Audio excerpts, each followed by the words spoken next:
আসসালামু আলাইকুম। আজ আমি আপনাদের জন্য নিয়ে এসেছি মজার একটি নাস্তা রেসিপি। দেখেন কতটা সুন্দর, সফট, একটু ঝাল ঝাল স্পাইসি।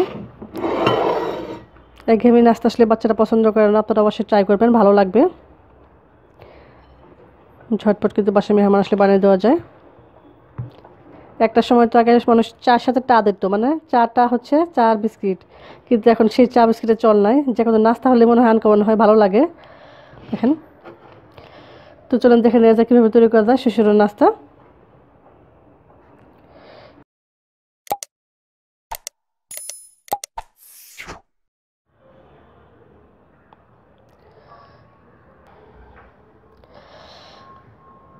আমি এখানে একটা বলে আটা মাখিয়ে রেখেছি, আর আজকে আটা মাখানোটা আমি দেখাইনি।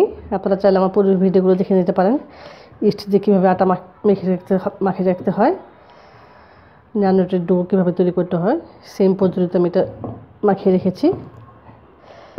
এখন এটাতে হাতে ভালোভাবে তেল মাখিয়ে এটা ডলে নিতে হবে। এটা যত ভালোভাবে মথবেন, মেখে নেবেন, আপনার ব্রেডটা তত সুন্দর হবে। এটা কিন্তু খুব বেশি আটা দিয়ে শক্ত করা যাবে না, তাহলে ব্রেডটা ফুলবে না।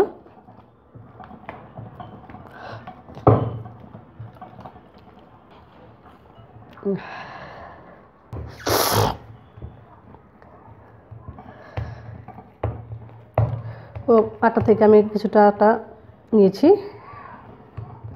ছোটো রুটি তৈরির জন্য।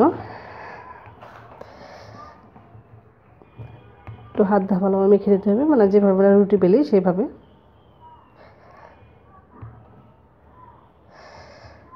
তো হয়ে গেছে, এখন একটু আটা ফিরে চলে আমি একটু রুটি বেলে নেব।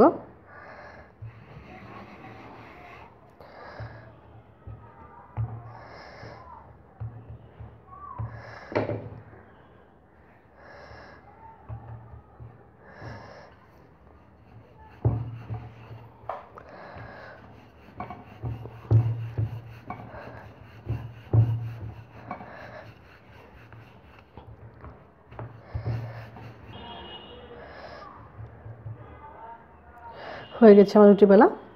এখন আমি এখানে কিছু জিনিস ইউজ করব। লাল এবং সবুজ ক্যাপসিকাম নিয়েছি, পেঁয়াজ কুচি, ধনিয়া কুচি, কাঁচামরিচ, চিজ, টমেটো সস। ব্রাশ দিয়ে আগে টমেটো সস লাগিয়ে নেব।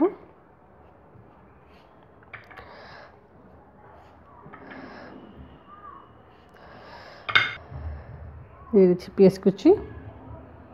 আসলে বাচ্চারা কিন্তু এক এক ধরনের একই নাস্তা প্রতিদিন খেতে ভালো লাগে না, পছন্দ করে না।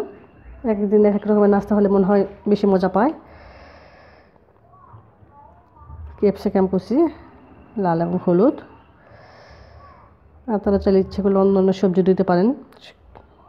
সবজিগুলো যদি একটু বেশি শক্ত থাকে সেক্ষেত্রে একটু ভাপিয়ে নেবেন, আর ক্যাপসিকাম তো এমনি খাওয়া যায়, এটা সিদ্ধ করার প্রয়োজন নেই।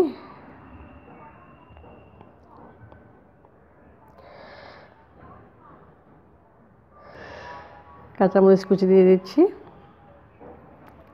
এই নাস্তাটা কিন্তু একটু ঝাল ঝালে ভালো লাগে। এখন সবশেষে আমি দিয়ে দেবো, সেটা হচ্ছে চিজ। এটা তৈরি করতে একটু চিজ লাগবে, চিজ ছাড়া হবে না। একটা চিজ স্লাইস নিয়েছি, এটা আমি এখন একটা গ্রেটারতে কেটে, সবজি কাটার তো সবার ঘরে আছে, সেটাতে এরকম একটু কুচিয়ে নেবেন, সব জায়গাটাতে সমানভাবে পড়ে।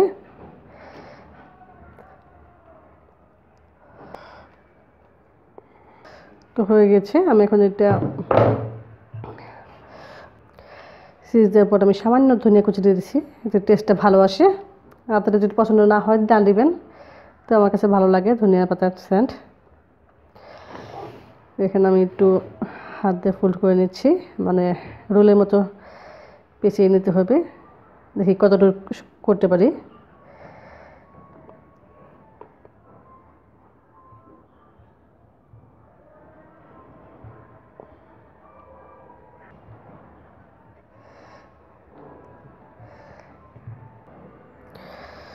ফোল্ড করা শেষ, আমি এখন চাকুতে কেটে নেব। অবশিষ্ট অংশটা একটু রেখে নিই।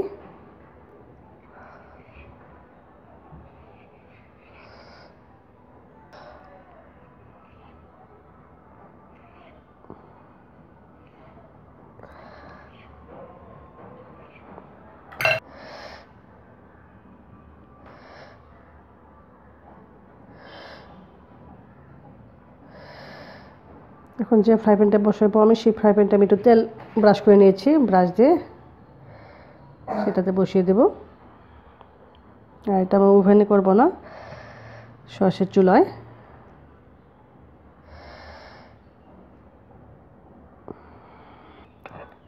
আমার কাটা কমপ্লিট। একটা ফ্রাই প্যানে আমি বসিয়ে দিয়েছি, এই ফ্রাই প্যানটা আমি চুলায় বসিয়ে দেবো। তো 20 মিনিটের জন্য আমি ঢাকনা ঢেকে রেখে দেবো। 20 মিনিট পর আমি চুলায় বসিয়ে দেবো। আধা ঘন্টা পর এখন আমি যেটা করেছি, ব্রাশের গায়ে যেটুকু সস ছিল সেই সসটা আমি হালকাভাবে মানে সাইডে একটু লাগিয়ে দিয়েছি, তাতে সুন্দর একটা কালার আসে। কারণ এটা তো ওখানে মতো কালার হবে না, চুলায় হবে কিন্তু অতটা হবে না কালার। একটু সস লাগিয়ে দিলে কালারটা আরও বেশি সুন্দর আসে। এখন আমি এটা ঢাকনাটা থেকে চুলায় আমি 25 থেকে 30 মিনিটের জন্য বসিয়ে রাখবো।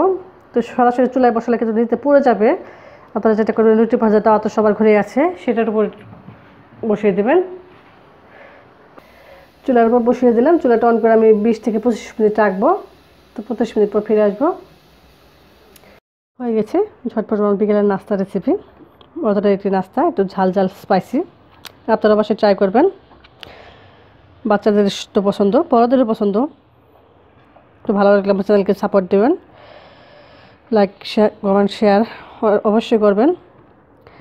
তো সবাই ভালো থাকবেন, আল্লাহ হাফেজ।